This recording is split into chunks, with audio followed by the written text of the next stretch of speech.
بسم اللہ الرحمن الرحیم۔ محترم ناظرین السلام علیکم۔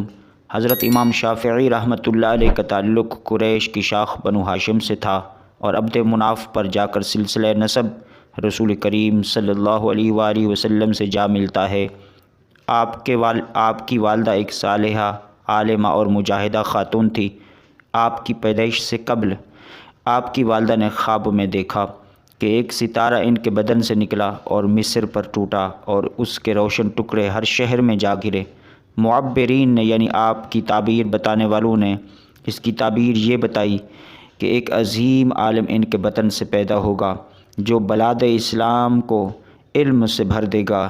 ان پیش گوئی کے مطابق امام شافعی رحمۃ اللہ علیہ 150 ہجری میں غزہ کے شہر میں پیدا ہوئے۔ 150 ہجری وہی سال ہے جس میں حضرت امام ابو حنیفہ رحمۃ اللہ علیہ کی وفات ہوئی۔ حضرت امام شافعی رحمۃ اللہ علیہ کے والد حضرت ادریس نے روزگار کی تلاش میں مکہ سے ہجرت کی اور آپ کی پیدائش کے کچھ عرصے بعد ہی وفات پا گئے۔ اس کے بعد آپ کی والدہ آپ کو اس علم کے پیش نظر جو امام شافعی کی صحیح تربیت کا آغاز ہو سکے وہ مکہ میں ہی سے ہو سکتی تھی، جہاں ان کا خاندان اور قبیلہ آباد ہے، جہاں علم و فضل ہے، جہاں ان کے بچے کی زبان کو فصاحت و بلاغت مل سکتی تھی، اور اس کے لیے مکہ کی طرف رخت سفر باندھا۔ مکہ میں آپ کو ایک علم الانصاب کے ماہر کے پاس بھیجا گیا، جس نے آپ کو کہا کہ طلب علم میں جلدی مت کریں، پہلے کچھ کما لیں، کچھ ذریعہ معاش بنا لیں۔ تو آپ نے فرمایا میری لذت تو حصول علم میں ہے۔ اس کے بعد آپ ایک مکتب میں اصول علم کے لیے داخل ہوئے، لیکن غربت کی وجہ سے معلم کی پوری اجرت نہ دینے کی وجہ سے اس کی صحیح نظر انتخاب نہ پا سکے۔ معلم تدریس سے جب فارغ ہو جاتا تو امام شافعی رحمۃ اللہ علیہ بچوں کو کتاب پڑھایا کرتے تھے۔ اس یتیم ذوق الفہم قریشی بچے کا حافظہ غضب کا تھا۔ جب معلم بچوں کو املا کروا رہا ہوتا تو املا کے اختتام تک آپ نے وہ آیت یاد کر لی ہوتی تھی۔ جب استاد نے یہ دیکھا تو اس دن سے اس نے کہا میرے لیے اجرت لینا جائز نہیں کہ میں آپ سے کوئی اجرت لوں۔ پھر جو تھوڑی بہت اجرت امام شافعی کی والدہ سے وصول کرتا تھا وہ بھی لینا بند کر دیا۔ یہاں سے آپ نے 7 سال کی عمر میں قرآن کریم حفظ کر لیا اور موطا امام مالک کی کتاب 10 سال کی عمر میں آپ نے یاد کر لی۔ آپ کو علم کے ساتھ ساتھ کھیل کا بھی شوق تھا، تیر اندازی اور گھوڑ سواری میں خاص مہارت رکھتے تھے۔ اسی طرح آپ بھاگتے گھوڑے پر چھلانگ لگا کر سوار ہو جاتے تھے۔ آپ کا حقیقی علم تو اللہ کی عطا کردہ تھا جو رسول اللہ کے توسل سے آپ کو عطا ہوا۔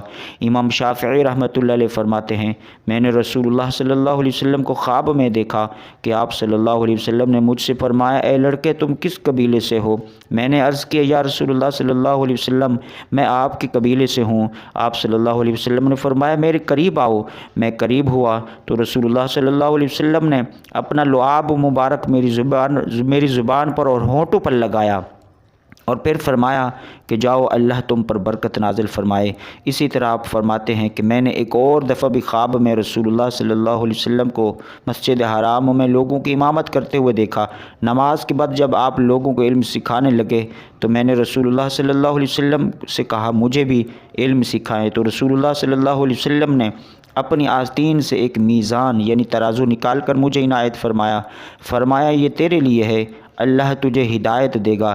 امام شافعی رحمۃ اللہ علیہ فرماتے ہیں میں نے تعبیر بتانے والوں کے پاس اپنا یہ خواب بیان کیا تو اس نے کہا کہ آپ رسول اللہ صلی اللہ علیہ وسلم کی سنت پر قائم ہوتے ہوئے امام اور عالم بنیں گے، کیونکہ مسجد حرام کا امام تمام ائمہ سے افضل ہے۔ اور جہاں تک میزان کا تعلق ہے تو اس سے مراد یہ ہے کہ آپ کو علم حقائق سے نوازا جائے گا۔ سبحان اللہ۔ محترم ناظرین مزید ویڈیوز و واقعات کے لیے اس چینل کو سبسکرائب کریں۔ شکریہ۔ السلام علیکم ورحمۃ اللہ وبرکاتہ۔